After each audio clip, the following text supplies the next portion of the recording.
बिस्मिल्लाहिर्रहमानिर्रहीम, अस्सलामुअलैकुम वरहमतुल्लाहि वबरकातुहू। कराची के नौजवानों की जानिब से आज कराची में मुहाजिर पीस वॉक का इनेकाद किया गया।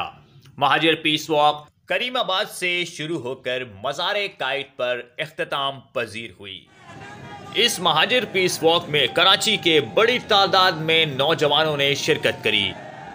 मुहाजिर नौजवानों का कहना था कि इस पीस वॉक का मकसद अपने बुजुर्गों की तालीमात, अदब आदाब, रस्म रिवाज, सकाफत को जिंदा रखना है। जिस तरह बुजुर्गों ने पाकिस्तान बनाने के लिए कुर्बानियाँ दी, जिद्दोजहद की, हम भी उसी तरह पाकिस्तान की खिदमत करना चाहते हैं।